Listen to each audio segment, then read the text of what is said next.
आप जरा ये सोचिए कि आप अपने शहर की मार्केट में एक पैकेट ब्रेड खरीदने गए। आपने दुकानदार से पूछा कि कितने का है और वो बदले में आपसे कहता है 5 लाख रुपए। आपको लगेगा मैं मजाक कर रहा हूँ, लेकिन जनवरी 2026 में हमारे पड़ोसी देश ईरान में यही रियलिटी है। West have been platforming a name from the past who sees himself as a leader in waiting. Reza Pahlavi वहाँ की करेंसी ईरानी रियाल इतनी बुरी तरह क्रैश हो चुकी है कि $1 की कीमत अब 15 लाख रियाल हो गई है। लोग सड़कों पर है और ये रिफॉर्म नहीं मांग रहे हैं, ये नया इलेक्शन भी नहीं मांग रहे हैं, ये कह रहे हैं डेथ टू द डिक्टेटर। और उधर अमेरिका के डोनाल्ड ट्रंप ने भी बहुत ही तगड़ा कमबैक मारा है प्रेसिडेंट बनके। उन्होंने साफ कह दिया है कि वो ईरान की इस रजीम को गिराने में प्रोटेस्टर की मदद करेंगे। लेकिन ये कहानी सिर्फ ईरान की नहीं है। अगर ईरान जलता है तो धुआं इंडिया और पाकिस्तान तक भी आएगा। इंडिया के 10,000 स्टूडेंट्स वहां फंसे हुए हैं। हमारा चाहबर पोर्ट जो हमारे गेटवे टू सेंट्रल एशिया है वो भी खतरे में है। और पाकिस्तान अपनी बॉर्डर पर फौज लगा रहा है क्योंकि उसे डर है कि अगर ईरान टूटा तो वहां से लाखों रिफ्यूजी का सैलाब आएगा। स्वागत है आप सभी का मेरी पहली वीडियो में द बर्निंग थ्रोन। सबसे पहले यह समझना जरूरी है कि ईरान कोई पराया मुल्क नहीं है। अगर आप इंडियन या पाकिस्तानी हैं तो आप सुबह शाम उठते बैठते कम से कम 50 ऐसे वर्ड्स यूज करते हैं जो पर्शियन यानी फारसी हैं। जिंदगी, दिल, दोस्त, जमीन, सरकार, पनीर, समोसा, यहाँ तक कि हिंदू और हिंदुस्तान शब्द भी पर्शियंस ने ही दिया था। देखिए, अगर आप इतिहास भी उठाकर देखेंगे तो मुगल और ईरान का रिश्ता कजन जैसा था। जब मुगल बादशाह हुमायूं इंडिया से हार गया था तो उन्होंने ईरान के शाह के पास ही पनाह ली और जब वो वापस आया तो अपने साथ में ईरान का आर्ट, कल्चर और आर्किटेक्चर भी लेकर आया। ताजमहल क्या है? वो इंडिया क्राफ्टमैनशिप और पर्शियन डिजाइन का एक परफेक्ट मिक्स है। भारत की आजादी 1947 तक इंडिया और ईरान नेबर थे, लेकिन पार्टीशन के बाद बीच में पाकिस्तान आ गया।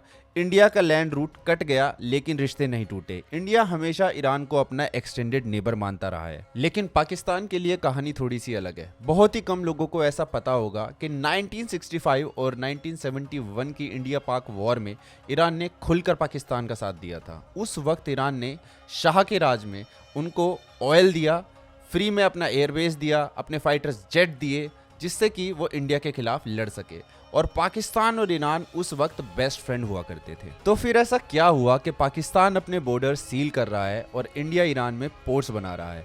इसका जवाब जानने के लिए हमको जाना होगा 1979 में। ईरान की आज की बर्बादी की जड़ 70 साल पुरानी है। साल था 1953। ईरान में एक डेमोक्रेटिक प्राइम मिनिस्टर थे, मोहम्मद मुसादेग। उन्होंने एक बहुत बड़ी गलती कर उन्होंने कहा कि ईरान का ऑयल सिर्फ ईरान का है और ब्रिटिशर्स का नहीं है।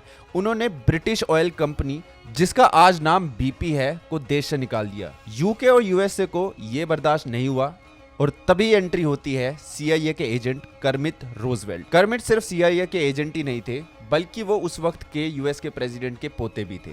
कर्मित तेहरान में एक सूटकेस भर के डॉलर्स लेकर आए और उन्होंने उन डॉलर्स से वहां के लोकल गुंडे, रेसलर्स और मीडिया तक को खरीद लिया। उन्होंने कहा, जाओ सड़क पर दंगे करो, मुसाद के खिलाफ नारे लगाओ। कुछ समय लगा लेकिन आखिरी में ये प्लान काम कर गया। कोड नेम था ऑपरेशन अजैक्स।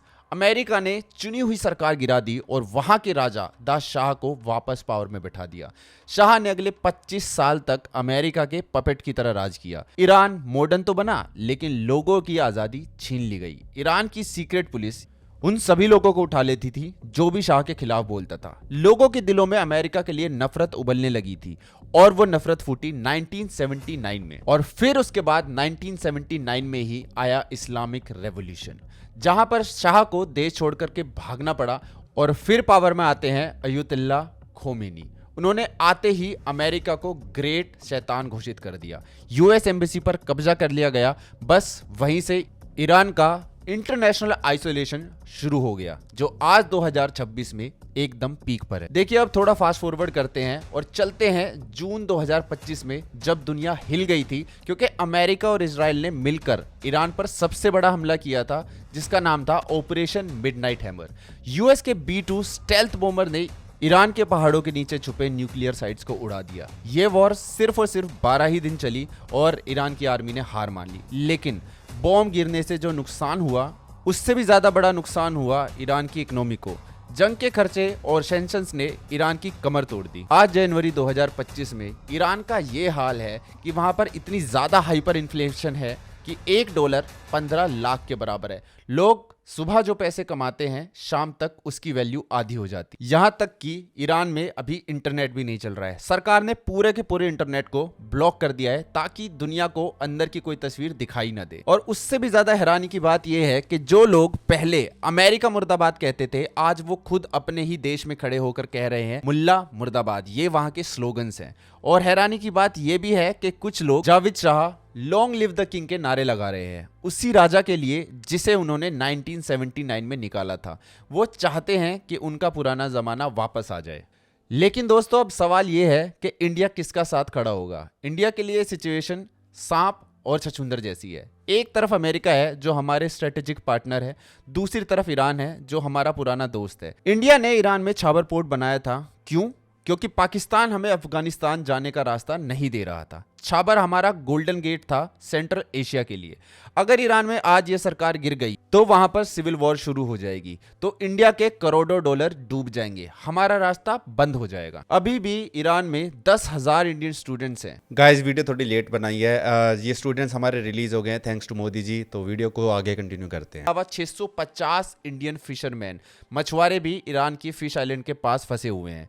उनके पास खाना खत्म हो रहा है और समुंदर में यूएस नेवी घूम रही है, इसलिए वो निकल भी नहीं सकते हैं।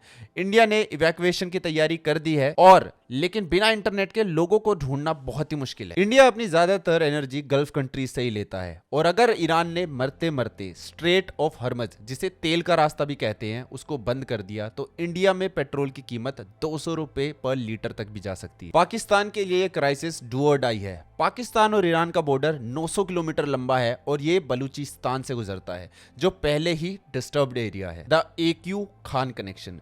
एक इंटरेस्टिंग फैक्ट ये है कि ईरान का जो न्यूक्लियर प्रोग्राम है आज अमेरिका ने तबाह किया है।